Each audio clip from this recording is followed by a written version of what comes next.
Welcome to Tour Talk for the week of April 25th.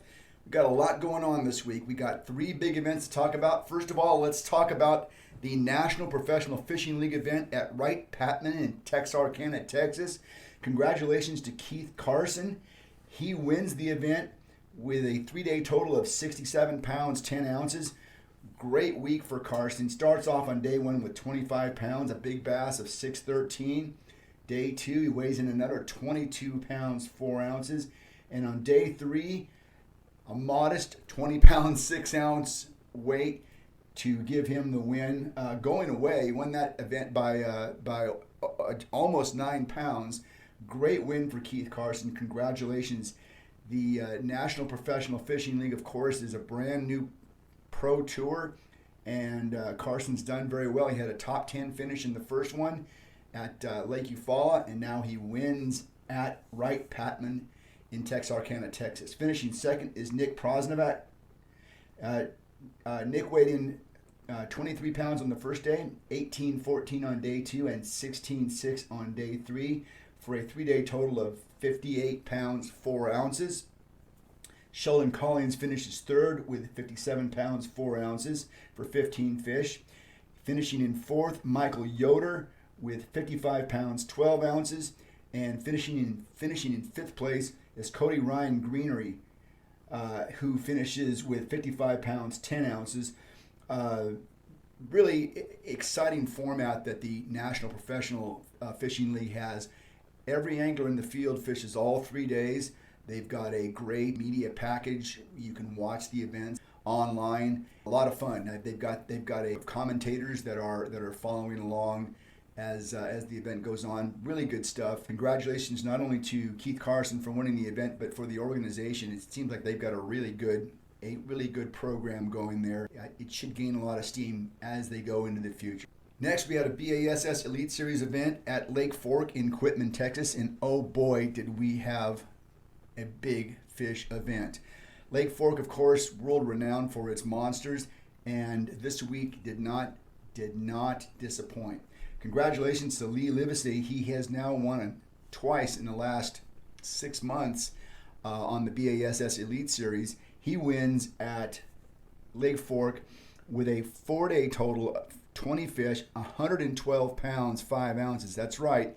He's going to get the big fish century belt, 112 pounds, 5 ounces.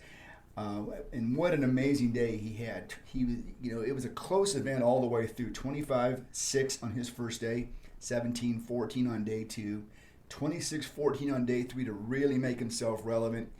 And on day 4, he had 42 pounds, 3 ounces. I think they said it was the third largest 5-fish limit in the history of BASS. 42 pounds on day 4. He had a couple of 8s, a 9, and I think the smallest fish he had in his live well was a 7. Actually, not in his live well because these fish were all weighed by marshals and released. But the smallest of his fish that he weighed in today, in the final day, was a 7-pound fish. Absolutely amazing tournament for Lee Livesey, particularly that day 4. Finishing second is a familiar name on Lake Fork, Patrick Walters, who had a very strong week. He weighed 32 pounds, 14 ounces on day 1. Kind of had a tough day 2 by Lake Fork standards, only 15 pounds, 7 ounces. Day 3, 22-13, put himself into that final 10 anglers. And if you could tell anybody that they're going to weigh in 31 pounds on day 4 of a BASS Elite Series event, they'd have to feel pretty good. Walters weighed in 31 pounds, 3 ounces, his second 30-pound plus limit of the week, and it was not enough to catch Livesey. Walters weighs in 102 pounds, 5 ounces for 4 days of really incredible fishing. Quentin Capo finishes third with 99 pounds, 6 ounces over 4 days. Brandon Card finishes fourth with 97 pounds, 3 ounces over 4 days. And finishing fifth, Chris Zaldane with 19 fish over the course of the 4 days for 93 pounds even.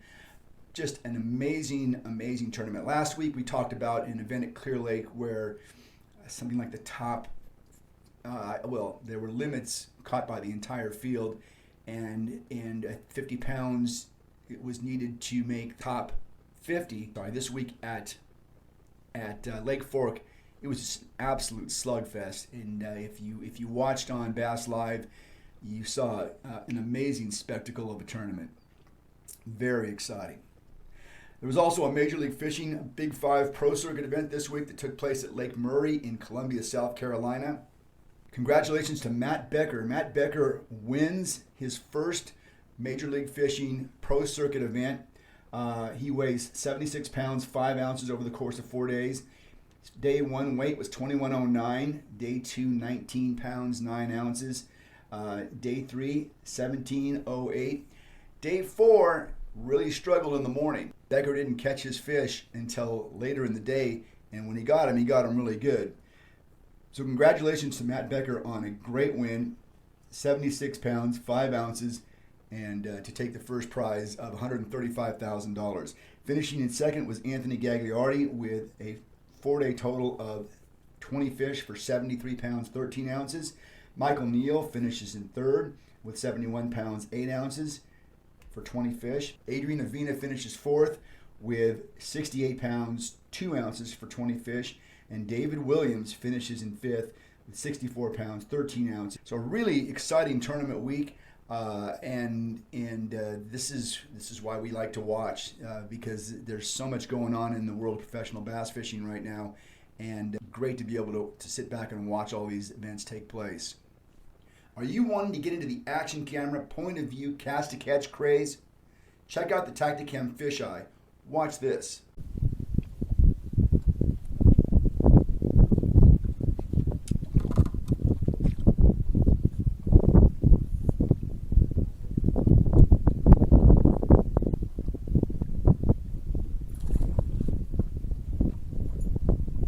.170-degree standard wide angle lens, plug-in option for all-day power, remote sync with your smartphone, waterproof to 30 feet, patented interchangeable lens system, all at about half the cost of the other action camera companies.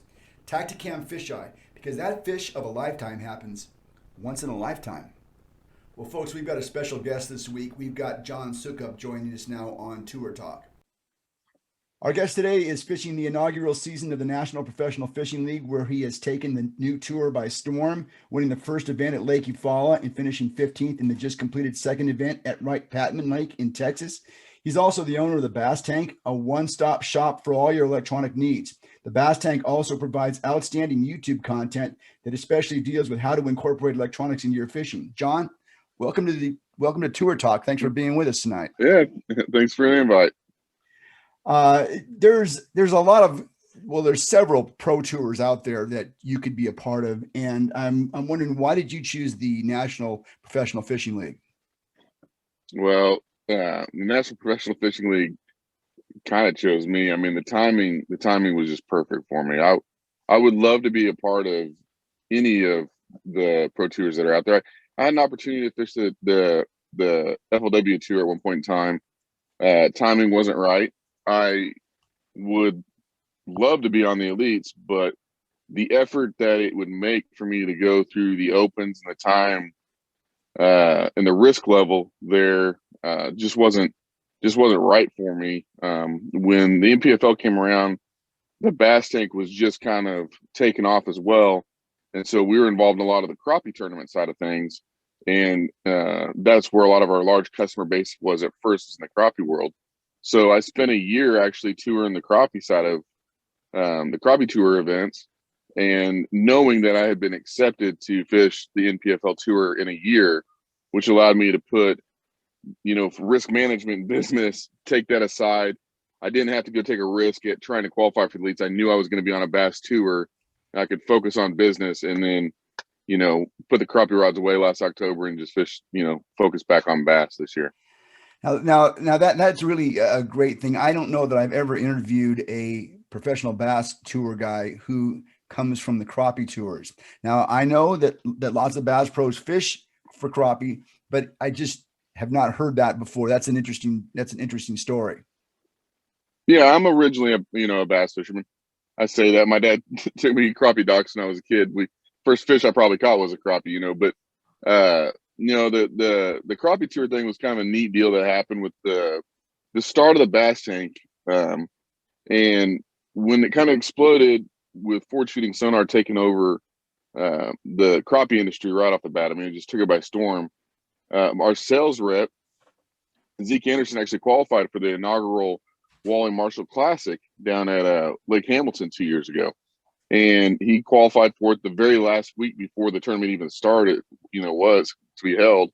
And so the way that crappie tours are, you fish as a partner, and he didn't have a boat or setup or anything. And so he talked to Wally Marshall, and Wally Marshall basically, gave myself and Zeke a team invite together.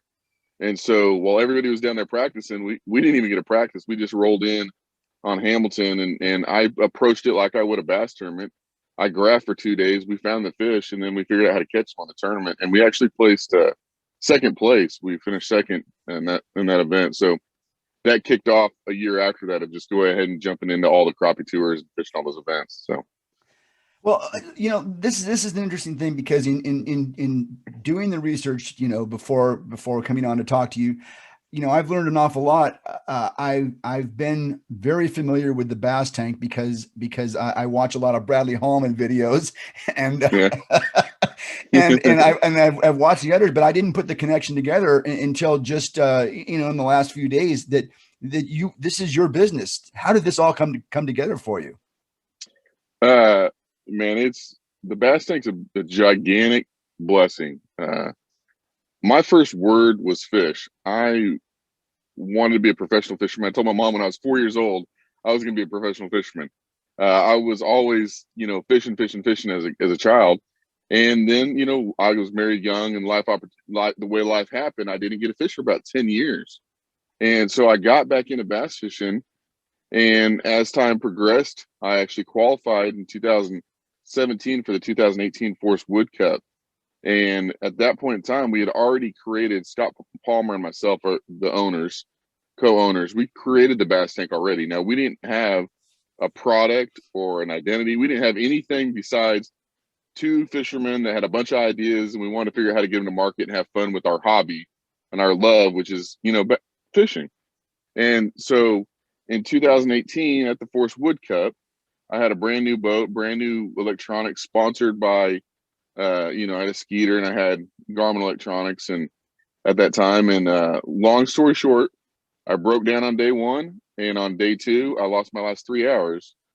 This is all brand new equipment. You could argue that I had $80,000 of just boat and electronics on there, and the thing won't start on day one, and it breaks down on day two because from the factory on in, it was just installed incorrectly.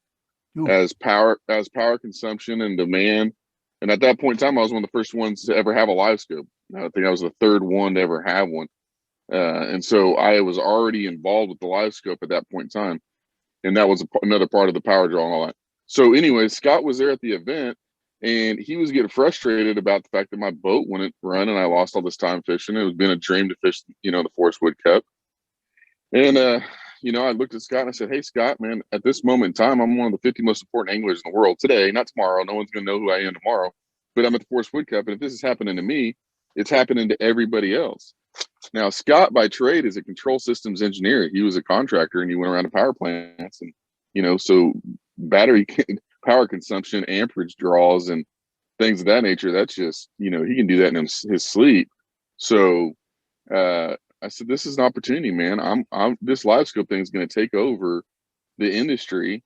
I've got 1,000 hours in it right now. All I've been doing is staring at it ever since I got it because I knew it was going to be such a big advantage. I can train people. We can not upsell anybody. We can make sure that they're in the right product, and then you can provide the right installation and tech support to make sure that it's actually done properly, and people aren't spending $80,000 on a boat and whatever, $60,000 and $15,000 in electronics, and their boat won't start. Nobody, and that's what's going on in the industry as a whole.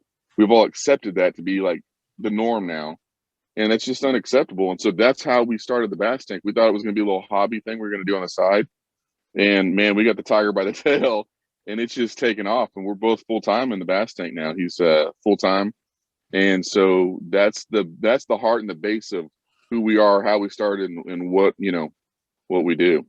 From my perspective, I come from the good old fashioned flasher. That's what we had on our boats, Yeah. was that flasher. But this new stuff that is coming out on the market is so high tech. It draws so much power. It really is like a technology that's maybe happening too fast, or it's happening so fast other parts of the industry aren't keeping up with it. Is that accurate? Yeah, it is accurate. But I think they're making a big mistake, which is fine because every time we get frustrated with the industry as a whole, I remind myself and my partner, hey, this is why the Bass Tank's so successful. We become a niche, Yeah. almost like a Radio Shack, if you will, or a Best Buy or Circuit, but even greater, more detailed than just those kind of stores. We're a niche that is going to become. It's a necessity now. It's going to be a necessity from here on out. The .com boom, the Apple phone, the iPhone, that part of the world is coming to the bass world now, and that's just something that we're gonna all have to accept.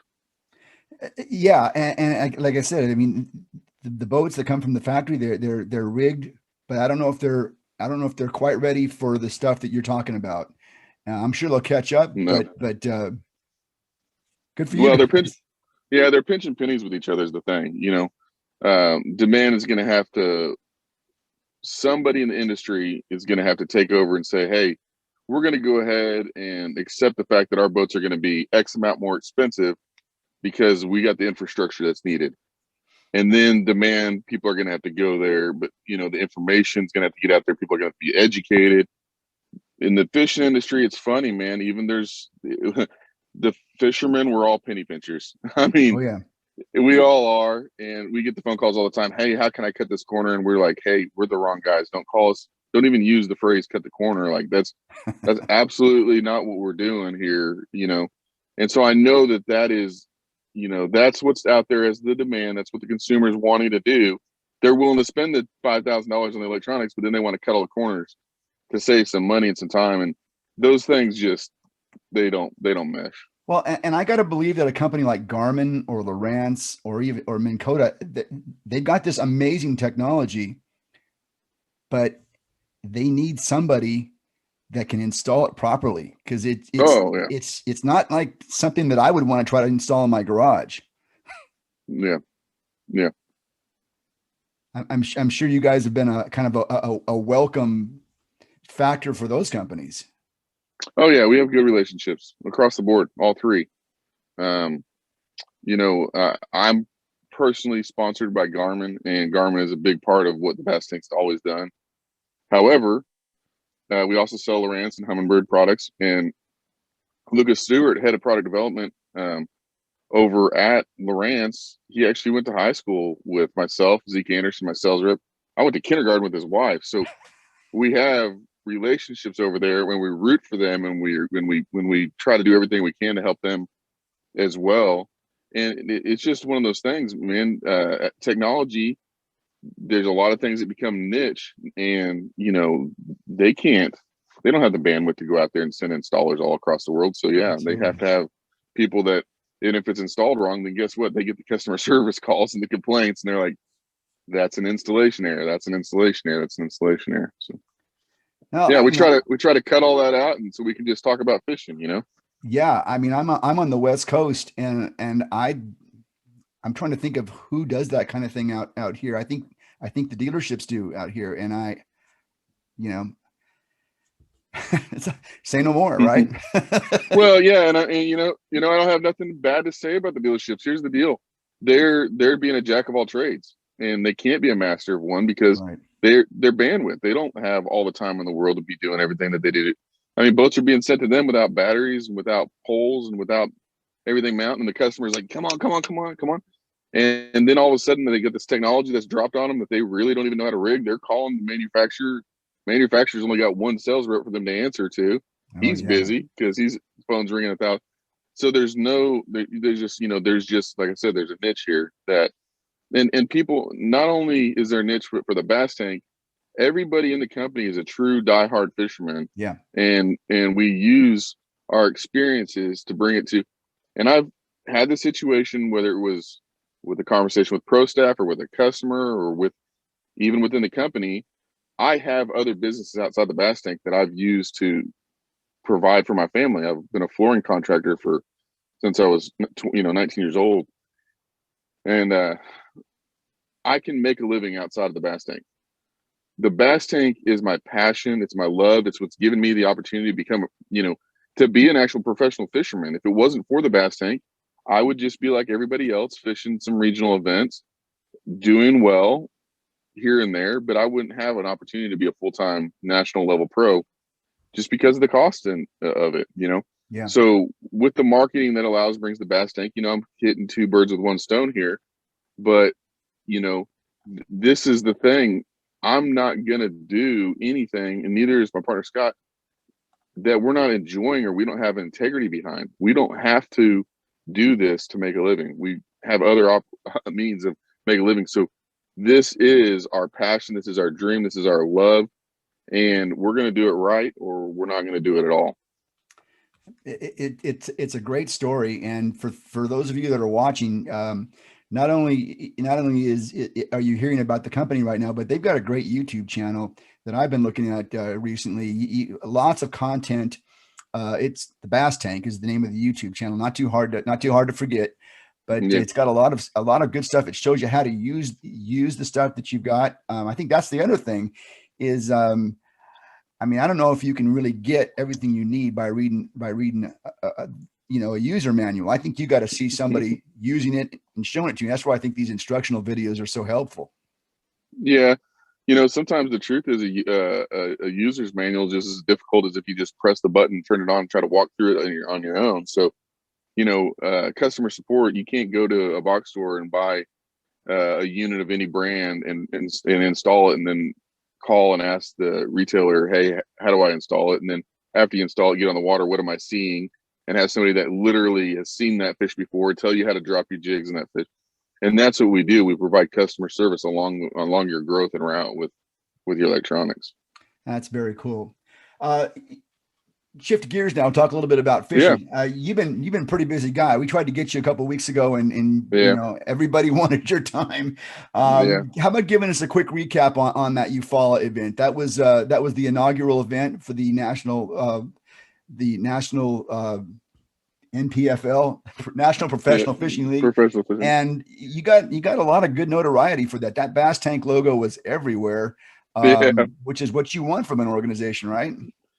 Yeah, like I said, we have a lot of blessings in this business. Timing's everything. That was not, if you were to watch that event, I had a friend call and actually play with Express Boats call. I said, is this a hoax tournament that you just set up, like sponsored by the Bass Tank, winning by the Bass Tank, commercials by the Bass Tank? And I just started laughing because at one point there was on one of the live videos, the box screen, it literally was a Bass Tank commercial in one corner. Bottom left was like a Bass Tank breakdown, which was our little sponsor thing that we did for them. And then, it was an Express Boats commercial that had me in it. That's what it was. And then it had the Bass Tank breakdown, and then it had me fishing the whole right there in the corner. But going to the event, I knew that it was going to be a good chance it was going to be one with brush piles down lake. And I knew I had the ability to find, locate brush piles as good as anybody. And I knew I had the ability to find and catch fish out of brush piles. And if I could find them where I had to chase them with my live scope, I knew felt like I had that advantage on my side and in my court. So, I can fish shallow, but I wanted to go where I felt like I had the biggest advantage to throw a knockout punch. And I say that, but to take a step back, my goal at the beginning of the season was just, and it still is, I got to remind myself, when you get success, sometimes you hunger and hunger and hunger for more success. But really, truly, my goal at the beginning of the season was just catch a limit every single day. 18 limits, 6 events, 3 days, 18 limits. And that will take care of itself. The points will take care of itself. Angler of the year. I don't know that necessarily is going to get you Angler of the Year, but I think it will get you into the championship, the top 25 cut. Will probably get you paid a few times. And so, day one of the event, I had gone around and found a whole bunch of brush piles. 30 minutes into practice on day one of practice, I found a brush pile, made a cast on it, caught a 3-pounder, and had about 30 of them fall on it. Oh. And so I knew that's what and it's just not any brush pile. I can't just say it like nonchalantly, like it's brush. They were the right brush piles. I knew the fish were probably in the spawn or post spawn, so they were the staging locations. They were the shallower ones. And so I pushed around, looked deeper. I found deeper, shallower, middle depth, and then some shallower ones. And I pushed around on them. And everywhere I stopped, I could catch fish. So I knew my goal on day one was just to make sure that I could catch a limit every single day. And I knew that I had found that. I don't beat up fish too much in practice. So I don't always know exactly what I'm on. Um, Bradley will tell you that, and he texted me the same thing. He said, most of the time you're on more than you think you are. And, that seems to be the truth when you're on around fish. So, day one of the tournament, I actually started on some brush piles that I never made a cast on in practice. As practice went on and on, there was a lot of pressure out there. So I started to find a lot more of the little isolated ones, the smaller ones, the ones that are in shallower water that are easier to hit and kind of move on to. And I found a group of them that were in about a 100, 200 acre area, I'd say. And about every 300 yards was, a decent brush pile. It was like 6, 7 foot of water. So I started there so I could move and jump several brush piles. And I ended up catching a limit within that hour and a half. And it was only like 10 or 11 pounds, but it gave me that confidence to just stay doing what I'm doing. And then, I plugged along and ended up at the end of the day with a 20, I think I had 2012 at the end of day one and was leading the event on day one.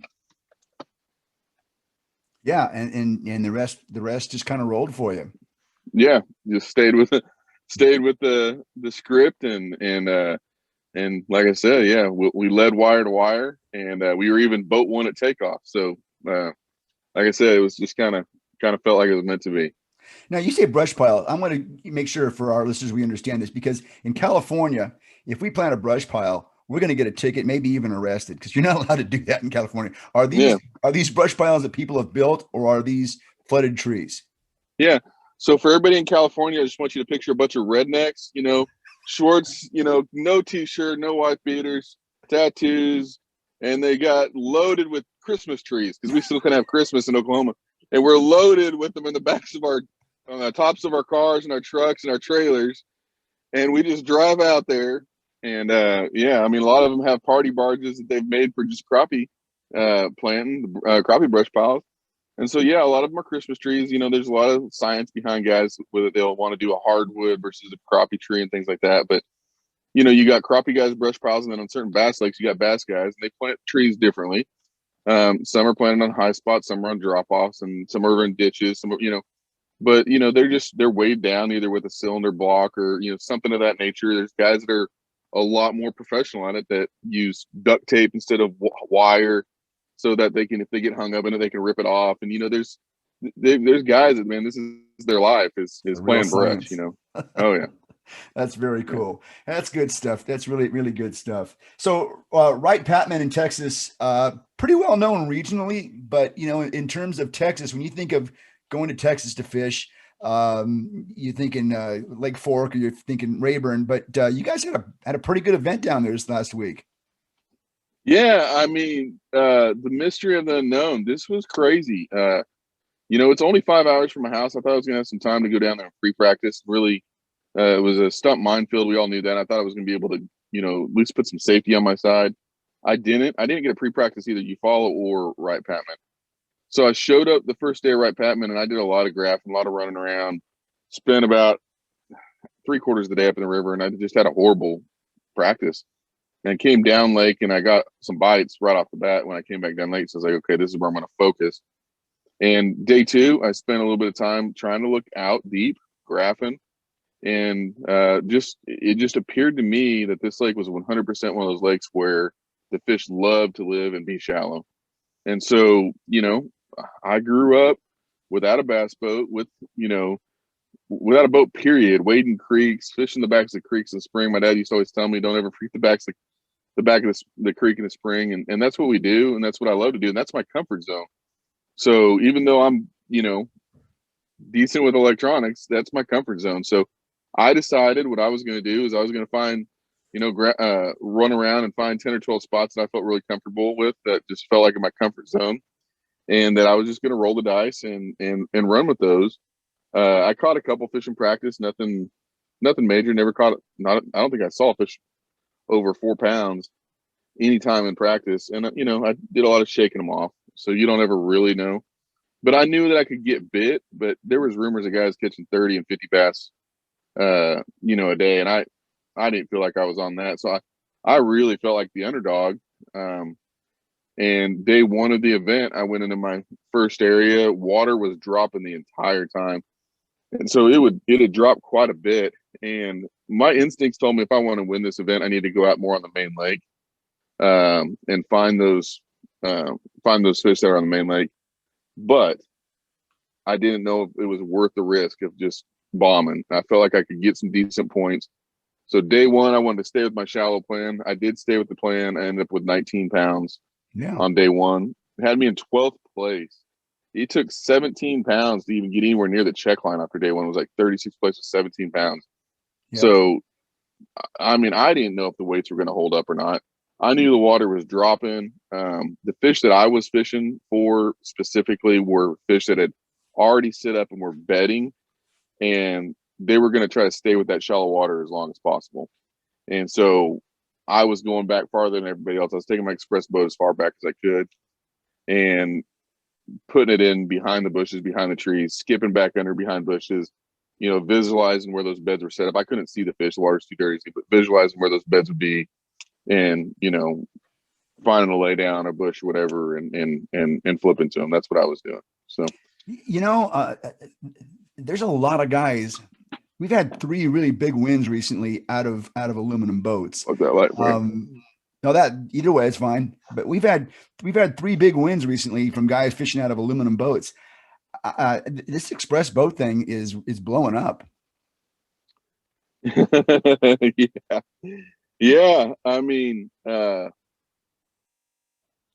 to say about that? Really great fishermen with a tool that gives them an advantage. A boat is just a tool. An express is a tool of a unique standard that gives me an advantage over my fiberglass boats of the past. I thought I could get shallow in my Skeeter, and you can drive shallow, but you can't get in and out and be as quiet and be as efficient as I can with my express. There's just no way. I'm taking off in like 1.9 foot. I took off the other day. I was just like, I can do this. Boom, took off and go. In the Skeeter, you're gonna have to find at least 3 foot to take off, at least. So, I mean, when the 1.9 foot of water that I'm fishing in is 3/4 to a mile back in a flat, I would have had to idle that whole thing with the Skeeter. Now I'm just popped up and I'm gone. I can jump those areas. I can be from an area to area in 5 minutes, where the other guy's still idling for 15 minutes. So, and that is the advantage. And then also, as pressure is and the lake drops and things like that, quietness is a big deal. And when you have that lighter boat, yes, it does drift a little bit more with the wind. That's why I got drift paddles on my pole, so I can control that a little bit. But it also allows you to be a lot more quieter, because you just need that little bit less power to be able to push that boat through. That's get a light on for you here. Yeah, that works. That's almost exactly word for word what Bill Lowen said about his boat. Just the fact that he can get places that nobody else can get. Pretty impressive. And yeah. It's such a change, a mindset change for the bass fishermen who feel that a bass boat has to be fiberglass. But these guys in aluminum boats are doing some serious damage. Well, I mean, the other thing is the lack of concern that I have to have for all the scratches in the boat. I mean, yeah, every year with my fiberglass boat, not that you're not going to put some scratches on aluminum, it's just not the same to repair it. I mean, every year, if I want to sell fiberglass boat, the first thing I was going to have to do is, file an insurance claim and get a fiberglass work done on it to sell it, because it was just, when you're in the tree, and that's the way you fish, especially in Oklahoma, mm-hmm. This is how you're going to fish. And so, I just don't have to worry about that. Well, John, you've got a Florida event coming up at the Harris Chain, and you've got a Wisconsin event coming up at Lake Winnebago. I'm wondering, what kind of experience do you have in those waters? Is that going to be kind of a similar thing to what you've been doing so far, or you going to get some pre-practice in those spots? If I get a pre-practice Harris Chain, it will be it will have to be this week. I think it's off limits after this week. So I've got an event this week. I'm fishing an ABA regional event. It's the top 150. It's a solo series. The last event of this series is this week here. It's actually in Oklahoma, so it's pretty close. You follow Oklahoma Lake, and after that's done, I think I have that 1 week to go down there, and if I did, it would just be 100% graphing is what it would be. I would run over Harris. Now I have been to the Harris chain, uh, but it's limited. In 2009, I qualified for a Bass Nation National Championship, and it was on Harris chain, but it was in the fall. They had sprayed the lake, so there was no grass. I know they still do some spraying and stuff now, but we had zero grass. And I was in the infancy of my tournament angling too. Like I had qualified for it because I could catch a fish, but I feel like I understand fishing a lot better than what I did in '09. So um, I'm familiar with the names of the lakes and the layouts and things like that, which gives me a little bit of comfort level. I think I know which lakes um, have historically had potential, and I know a little bit about what to look for in each one of those lakes. Now, with that being said, I haven't found the needle. I don't know exactly where it's at. I just know what I need to go, potentially look for. So, yeah, I would say on Harris chain, I would say just from here on out, it's easy for me to say this. Any event that I fish, I will spend a day in practice trying to find what I found at Eufaula. And it doesn't necessarily mean that it's on a brush pile, but I'm going to be trying to use my electronics to find something away from everybody else that I can have to myself. And, the highest population of fish 90% of the time lives offshore. Yeah. Right. Patman is a different situation. Shallow water lake during the spawn, they were spawning on Patman. So, but the majority of the fish live offshore. Majority of the fish do still suspend and or live out around some form of structure. Those are just the hardest fish in the world to target. And when you but the Easter egg is when you unlock it, man, it's over with. Yeah, and there's a lot of spots like that on the Harris chain. You'll be fine with that. Mm-hmm. Yeah. Now, as far as up in the Winnebago, never been there, never fished anything up north for that matter. I just know what I've heard about report wise. Big lake, lots of wind. You might be able to find smallmouth main lake, but good luck getting to them because of the wind. The lake has had historical lows at the moment, like 100-year century mark low of like 4-foot low or something of that nature. I can't remember exactly. And that the river itself's got some largemouth fishing, and that the lake's gonna be a lot like one of those northern events where you see a lot of fish weighed in. A 1 pound difference may jump you 30 spots is what I'm hearing. Is just you've got to really the difference between a whatever I don't know exactly how much weight's gonna be, but 2.5 or 3 pounder, it's a big jump. Back to Wright Patman real quick. What I was saying is I had no idea the weights that were going to be weighed in, man. I just had zero idea. Winnebago, I think there might be a little bit of more history to go off and study and find a few more events that will kind of clue us into, right now I don't know, but I know there's going to be a point where we're going to look up and say, okay, a 2.5 pound average is going to get you this score. A 2.7 pound average is going to get you this score. Or, what is that? Is it a 3? Is it a 3.25? What is that big fish, that unicorn? It's not like we're going to go out there and all of a sudden catch a 7 and that's going to jump you up. It's going to be consistently finding that quarter pound bigger fish than everybody else. Yeah. Well, John, look, I appreciate you spending some time with us tonight. I feel like I know you a lot better now than I did before. And I've really enjoyed this, and we'll keep track of your career and touch base with you from time to time. Thanks for being with us. Yeah, I appreciate it. Thank you. All right. Good luck with the bass tank. I think that's a real winner. Thank you. Might need to look at some franchises out west though. All right. We'll talk to you. Thanks a lot. Let's shift our attention to the Bass Tour Anglers Podcast Angler of the Year race at this point. For those of you that are new to Tour Talk, let me just let you know that the Bass Tour Anglers Podcast wants to determine the definitive Angler of the Year this year. We've got several different professional tournament organizations that are all going to crown an Angler of the Year during the course of this year. And the thing is, we're going to have multiple world champions. How can you have multiple world champions? You can't. So Bass Tour Anglers Podcast decided that we would come up with our own format to come up with a definitive Angler of the Year, and I think we've got a pretty good program. So what we do is we take a look at the top tour organizations and tours that we have today. The top pro tours out there are the Major League Fishing Bass Pro Tour, the BASS Elite Series, and the National Professional Fishing League. And we look at those pro tours, but we also look at where all the tour anglers in those pro tours fish. And you find out that a lot of these anglers don't just fish the tours that they are recognized and associated with. They fish a lot of other events. So, for example, there's BASS Opens. A lot of these guys fish BASS Opens. There are Toyota Series events. A lot of these guys fish Toyota Series events. There are other regional circuits that a lot of these pros fish. So what we've done is we've gone out and we've taken a look at where all these guys fish. And we have some that fish in the West Coast. They fish the WAN Bass Series. They fish the Wild West Bass Series.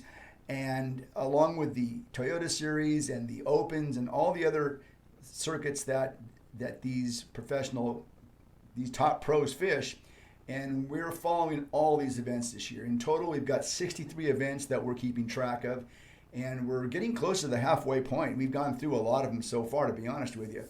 But anyway, each week on Tour Talk, we're going to review the events that these top pros fish, and we'll take a look at the results, and we'll compile points. We've got a unique scoring system.